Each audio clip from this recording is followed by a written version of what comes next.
Hello, interviewer name is Henry Stracy. The date is March 13th, 2014. Interviewing Stanley Chapman about his experience in the Royal Navy during the Second World War. So, well, I'll just start off with when you were, what year were you conscripted? In 1941. 1941. And I was able to volunteer so that I could get into the Royal Navy. And I joined there and went for my training at HMS Ganges, shore base, for about 5 weeks. And then I had a request to go for being a telegraphist, and I then had to go to the Isle of Man, which was HMS St George training place for telegraphists, and that took 6 months.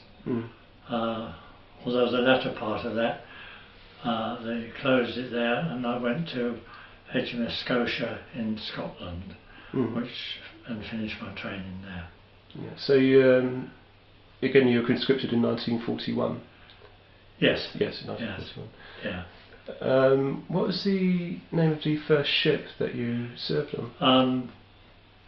The first ship I served on was a new modern minesweeper, which was fitted out against magnetic mines and sound mines. Yeah. So we left. That was built in Charleston in Cornwall. Yeah.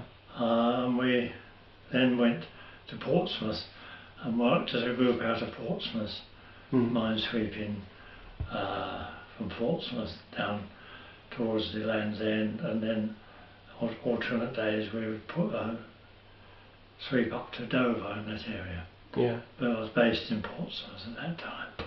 That was for about a year and 3 months, I think it was.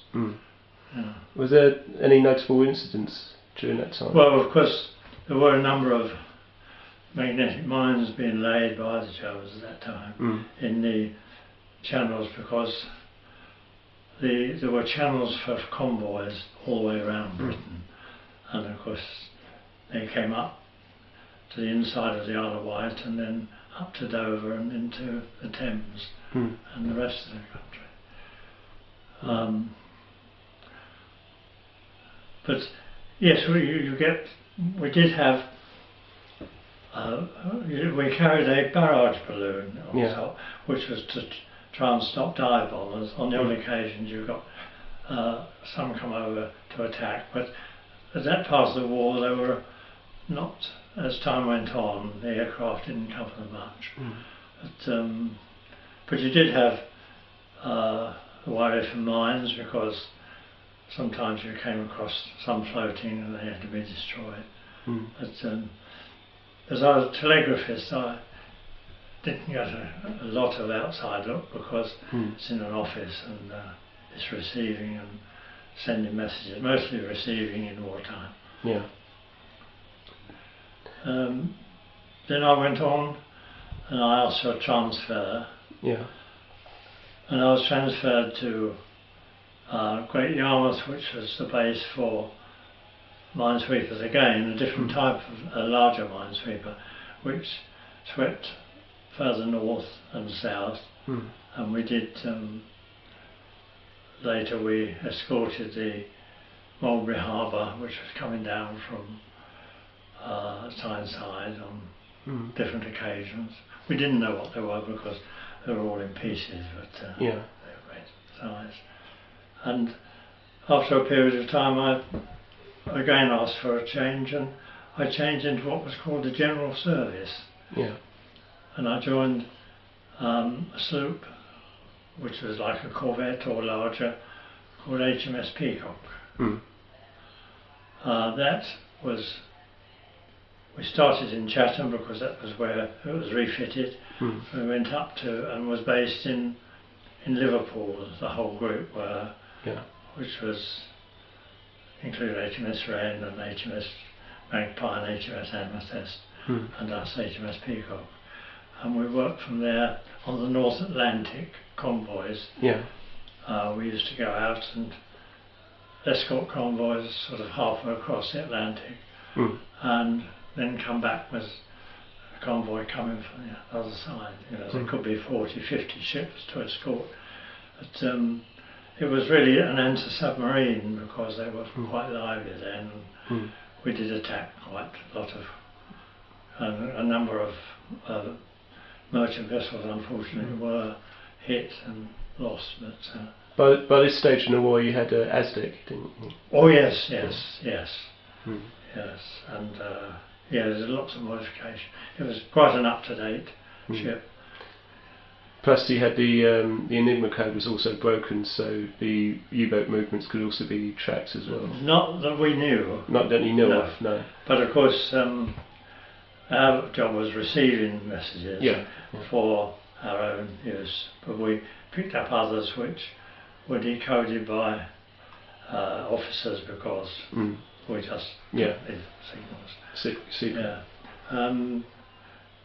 Yes, sometimes we came into Liverpool and sometimes into Londonderry, depending on to refuel and charge up.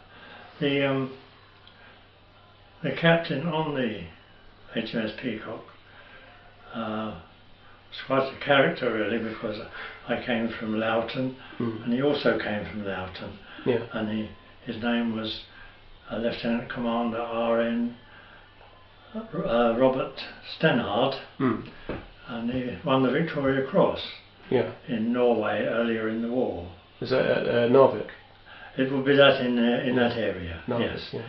He rescued a lot. It was, the quays were on fire. You can read about this if you want, but and our soldiers were trying to get off, so he was able to put the fires out, and he also was attacked many times by aircraft. I'm not sure the name of the ship now that he was on, but it was an armed trawler. It wasn't a big ship. An armed trawler was well fitted out. I think I remember this. It actually hid next to a fjord, I think. And then, that's right. Yes, But anyway, he was a great captain, and of course he was a great seaman because he'd been trained as a merchant seaman pre-war, and I also, of course, when he left the ship and the war finished, I used to see him often because I was in business and met him often. But he eventually died. He died in a road accident apparently in America, but he was living in Australia then. Were there any other ships that you served on in the time? Not actually, no. On bases I went, but the Peacock, when the war in Europe finished, it was fitted out quite quickly in Liverpool, and we sailed for the Far East. But when we got to Malta, the war in the Far East finished. And they dropped the atomic bombs. That's right. Yeah. So we then, there was trouble in Trieste with Marshal Tito, I don't know if you know about Yugoslavians. Yes, Yugoslavians. We went up there, you just show the flag or something, you know, always any trouble. And we visited many ports and that there, and eventually I finished in April 1946. That's when you were demobbed. Demobbed, yes. What did you do just after the war? Well, I was in retail, grocery retail, and if you were in that job already, then you were entitled to go back to that job, which I did. I'd already done an apprentice with it. Yeah. So yes, I went back, and there were grocery stores which became supermarkets later on. I think we got it there. If there's anything else you want to talk about? No, at that age,